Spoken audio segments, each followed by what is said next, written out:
Kilala mo ako, host. Oh, May ko, may sasabihin lang ako. oh ano? Wait lang.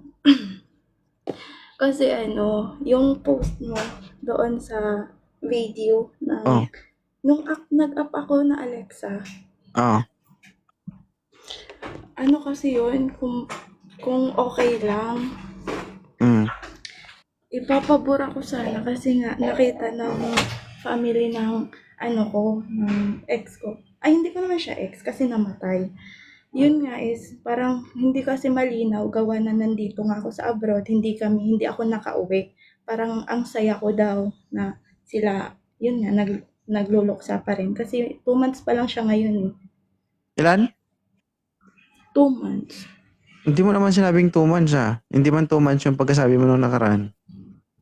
Eh, wala akong sinabi nung sa video, di ba? Sabi ko is bago pa lang. Nung June 20 kasi siya namatay. Mm. Kaya yun, parang fresh pa. Pero ang akin lang naman is doon is wala namang mali sa video, di ba? As in, wala. Kaso yun nga, parang kinukontra ako ng mga kapatid, ganun. Which is wala naman talagang mali doon sa video. Di baka gusto nilang ma-depress ka at magluksa ka.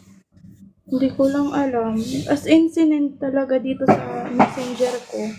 Pero ano naman eh, sabi ko, wala namang mali. And then, gusto ko lang din naman parang maglaylo. Mm. Di ba sinabihan kita noon, bago ka maghanap, na wag muna kasi bago pa lang. Kumbaga, yung sa akin naman kasi, Sir 2.0, parang ano lang ba? Kumbaga, hindi rin naman ako naghahanap sa video, di ba? Hindi ako naghahanap ng boy, Hindi, ganon. hindi mo kailangan Kumbaga, magpa-apekto. Kasi yun nga stress, po. stress yan eh. Ikaw, bilang isang OFW na malayo sa pamilya mo, kasi sa totoo lang, kahit sarili mong pamilya, hindi naman actually nakakatulong sa'yo eh. Hindi ka nila nakakausap, tama ba? Hindi ka nila Hindi, madalas nakakausap. hindi. Kayong mga Which is tao yung na bahay malayo sa ko. pamilya, ang kailangan nyo, kausap. Pagtanggal stress kaysa ano man ang gagawin nyo dyan, kung ano yung gagawin nyo dyan sa ibang bansa na kung ano man ang mangyari sa inyo na hindi maganda. Mas maganda dito kayo sa online na di ba, maalis yung problema nyo. Yung pagdating sa mga ganyang bagay, yun, tapos na yun. No? Kahit sabihin nila na hindi ka nagluluksa, alam mo sa sarili mo kung ano yung nararamdaman mo. Then, ikaw bilang isang tao na nawalan o nasaktan, you need to find a way para maka-move forward ka. Huwag ka magbasa ng comment. Wag, Kasi kung mag-stay ka lang doon sa alam mo na yun ang ikalulugmok mo, wala yun, no-go yun. totoo. Totoo po. Mali Yun nga. kasi mali kasi ano nila eh. Kumbaga, hindi ko sila masisi kasi pamilya sila. Pero mali yung mindset na kailangan kapag may ganyan, mag-stay ka lang sa ganong klaseng kalungkutan. Marami ka pang pwedeng gawin na dapat magawa mo. Tandaan mo kapag nagluksa ka ng napakatagal, marami kang pwedeng hindi magawa. Di ba?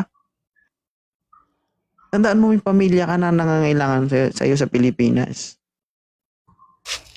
Problema yon. Yung iniisip nila problema yon. Kung iisipin mo rin yon, lahat na kayo nagkakaroon ng problema.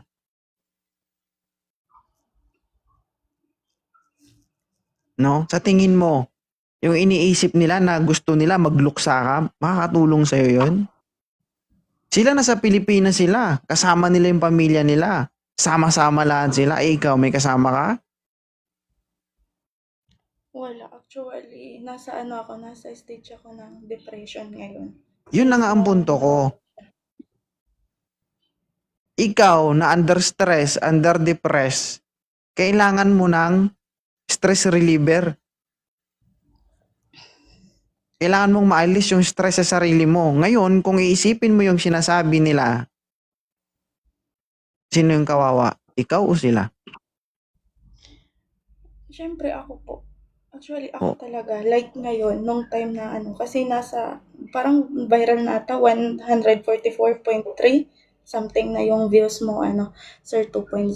Yun nga, sabi ko, is wala naman kasi yun. Although hindi naman ako naghahanap, hindi rin ako. Tapos isa pa, gusto ko din mag-relax yung isip ko, gusto ko rin kalimutan. Oo, nagluluksa ako. Pero hindi naman ibig sabihin nun, umakit ako dun sa live, nagsasaya na ako. Diba? Walang ganun eh. Hindi, alam Hindi mo, pwede naman. ako, ino-observe kita dati. And alam ko naman yun sa sarili mo na tinanong pa nga kita, ma'am, ang hirap mong pasayahin ha. Pero I try, being a host, I try my best na mapangiti kita. Kasi alam ko, problemado ka na tapos sasabayan ko yung problema mo. Eh di wala. Di ba? For that time, kahit na ganun yung problema mo, nakukuha pa rin kitang patawanin. Dapat nga maging matuwa sila eh. Di ba? Yun nga po. Hindi ko lang. Yan yung mali sa ating Pilipino, guys. No? Hindi tayo makamove on. Na dapat kapag may problema lang tayo, which is wrong. Hindi mo na may babalik yung problema na nangyari. Kapag may problema, you find a solution, not a problem. Diba? If you have a problem, you need to find a solution, not a problem. Ganoon yun. Magkaiba tayo ng mindset. Magkaiba tayo ng sariling pamamaraan. Pero maghanap tayo ng paraan kung paano maalis natin yung kalungkutan, problema. Alam mo yun? Kasi being OFW, maniwala kayo sa akin, hindi. Sarili niyong pamilya na papabayaan kayo. Kayo mga OFW, nakakatulong kayo, pero pamilya nyo, nakakausap nyo lang sila kapag sahuran na.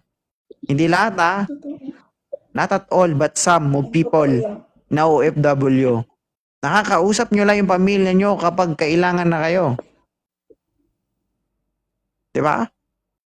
Akala nila okay lang kayo, pero deep inside, hindi nila alam kung ano yung mga pinagdadaanan nyo. Naranasan nyo magtipid para may ipadala sa kanila, pero sila, hindi lahat pero karamihan sa mga OFW nating kababayan. Yan yung struggle na dinaranas nila ngayon. So being a OFW, dapat 15 to 20% ng sahod mo maitabi mo para sa sarili mo. Hindi yan lahat para sa pamilya mo. Bakit? Hindi sa lahat ng pagkakataon kaya mo magtrabaho. Hindi sa lahat ng pagkakataon matibay yung pangangatawan mo. Hindi sa lahat ng pagkakataon makakapag-abroad ka. You need to invest yourself. You need to manage your financial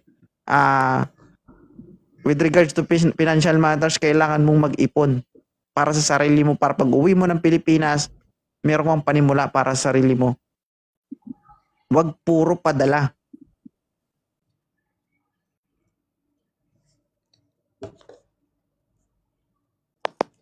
Diba? So, paano nga ba mag-ipon? Para makaipon ka. Dapat tayo, guys, ito yung hindi natin alam ng mga Pinoy, which is ina-apply to ng matatalinong tao. Paano mag-ipon para siguradong makapag-ipon ka at may maitabi ka para sa sarili? Ang diskarte, income, savings, expenses. Pag nagkaroon ka ng income, itatabi mo na agad yung savings mo. Pag naitabi mo na yung savings mo, kung magkano natira doon, yun ang magiging expenses mo. Dapat ganun ang pag-iipon. Kasi ang ginagawa kasi ng iba, karamihan sa atin, income, expenses, kung ano matira, yun yung nagiging savings. Which is wrong. Bakit yung mayaman, yung mga taong mayaman na? Kasi yun ang ginagawa nila.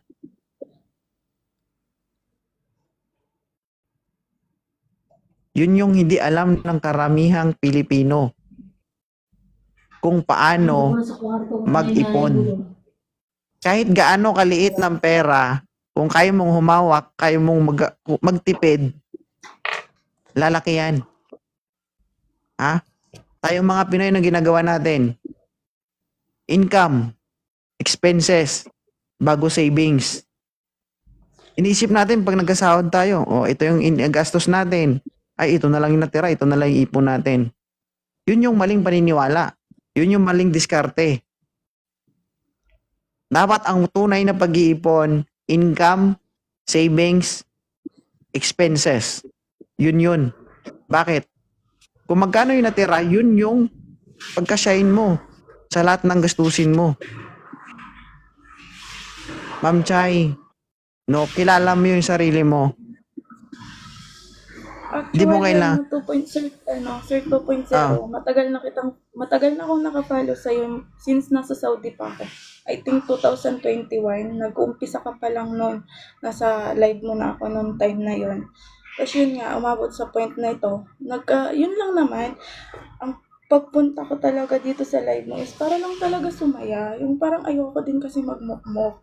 Kasi naaano na yung mental health ko. Kaya yun, parang na-trigger ako nung time na nag-send nga sila sa akin ng video na bakit ka gano'n, ganyan, ganito. Sabi ko, wala naman yun eh. Kasi actually, nagsasaya lang naman eh. Wala namang ano doon. Wala namang masama diba sa video ko. As in, wala talaga. Wala akong nakikita doon. Pinaulit-ulit kong pinanood. alam mo kasi ang depression, Chay, no? May ano yun eh. Kailangan mo dyan, process of elimination. Ano ba yung nagpapadepress sa atin? Isipan.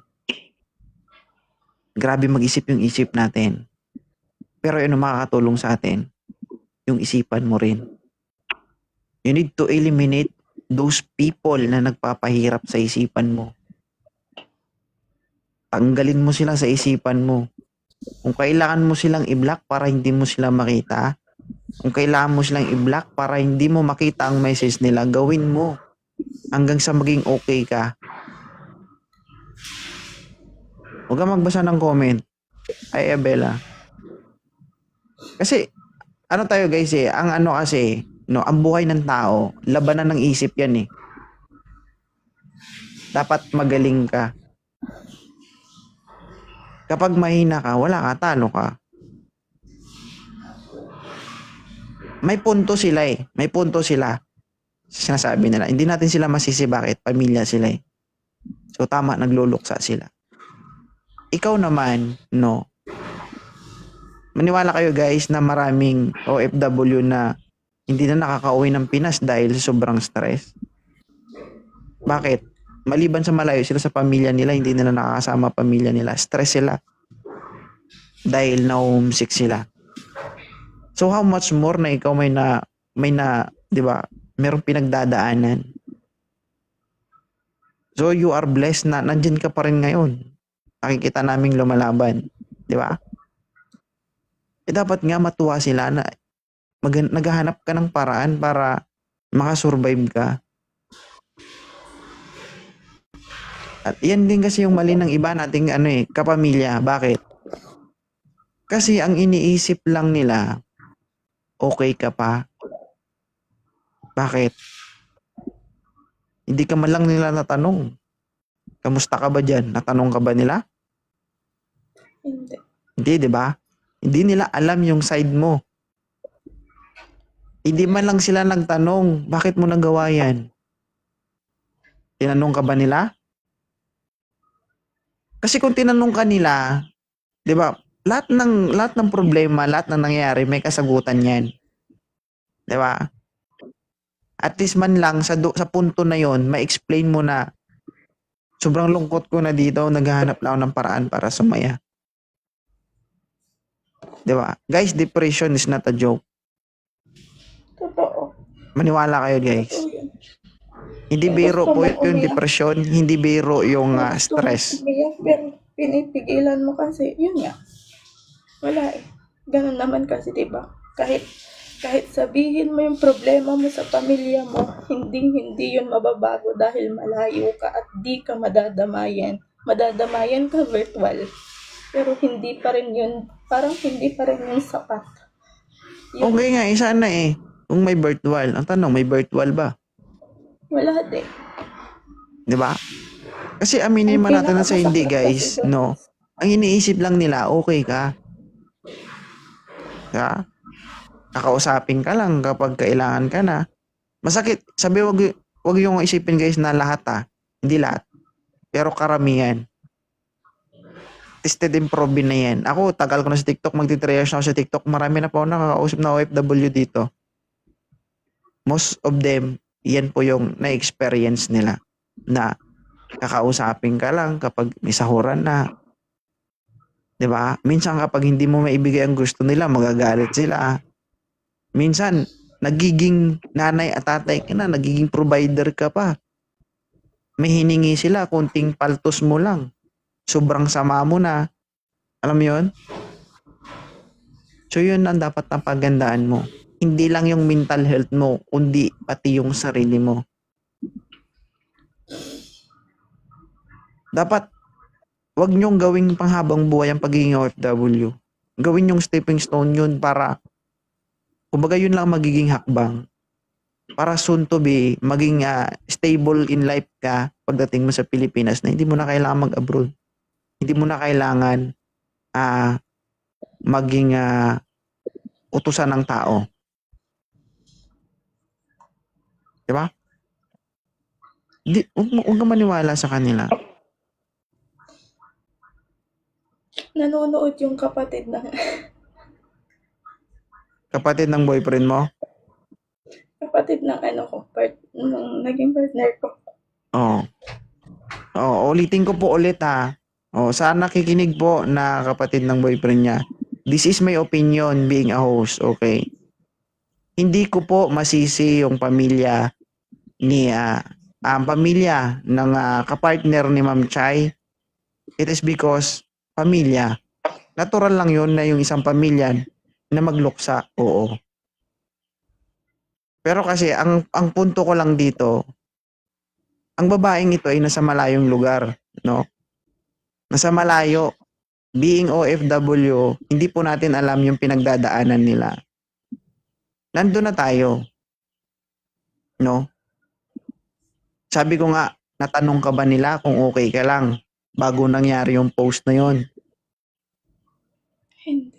Hindi. Since kasi nung namatay, nag-uusap kami, pero nung 40 days niya, nag-usap kami hanggang nagbigay ako ng ambag, yun lang. Until now, wala na. Tsaka guys, no, ang taong under stress or may depression, anxiety, kahit kausapin nyo yan, hindi nyo po yan makakausap ng maayos. Wala po kayong makuhang matinong sagot kapag ang isang tao under depressed. Yun.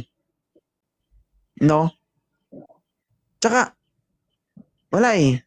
Kung ibabaon mo doon yung sarili mo na kailangan magluksa ka ng magluksa, di ba being OFW, sa tingin mo magagawa mo yung trabaho mo? Ka magbasa ng comment, ma'am. Sasaktan ka dyan. Sa tingin mo, being OFW, bababa ka na? May duty po ako ng 11 dyan sa Pilipinas. Or may 8 minutes. Sige lang. Yun lang. Ako, hindi ko sinasabing i-disregard mo sila, no? Ako, concern ako sa health mo. Nandun pa rin yun. Kung sino sila sa buhay mo. Pero kasi, kung uunahin mo yung ibang tao kaysa sa sarili mo, wala din mangyayari. Kung uunahin mo sila kaysa sa sarili mo, paano kung napabayaan mo yung sarili mo at lumala ka? Diba? So, you need to care yourself first before the others. Okay? Ano lang, hanap ka muna ng pagpaalis ng stress mo. Okay? Ingat. God bless. Kakahanap ka nga, pero daming judgmental. Yun. Ginajudge ka, pero yung totoo naman, aminado naman ako. Nagluluksa din talaga ako. Pero, yun nga. Kailangan din naman natin maglibang. Hindi naman tayo pwedeng magpakalugmok. Anong gusto para umabot sa point na gusto mo na lang bumitaw, gano'n. Diba? Mas maganda na yung inaaliw mo yung sarili mo kaysa naman nag-aliw ka nga, iba-iba naman yung Hindi naman kasi ganun yun yung pag-up ko dito. Hindi mo kailangan maniwala sa ibang tao. Kilala mo naman yung sarili mo eh. Sa mga nagbabash din sa akin na yun nga, ang bago pa lang nagpalit. No, hindi po gano'n. Hindi naman gano'n kadali eh. Totoo yun, hindi naman gano'n kadali. Wala kayo sa lugar ko para ihusgaan niyo yung pagkatao ko. Kung ako sa'yo, kung ako sa kalagayan mo, hindi ko kailangang ipagtanggol yung sarili ko sa kanila. Hindi ko kailangang mag-explain. Kung ako sa sarili mo hindi ko sila kailangang pag-aksayan ng paraon para i-explain yung pagkatao ko sa kanila. Dahil kilala ko yung sarili ko.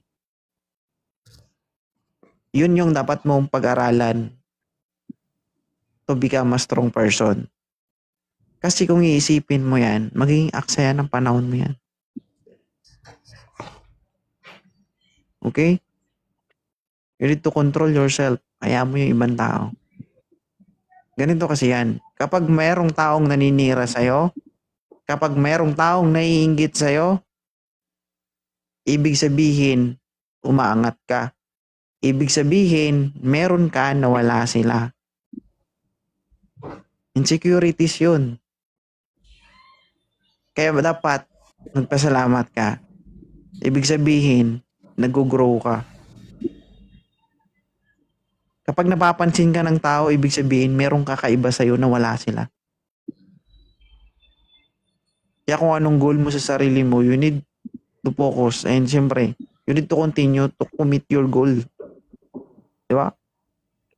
Eh, kalmahan lang kasi. Huwag masyadong seryoso.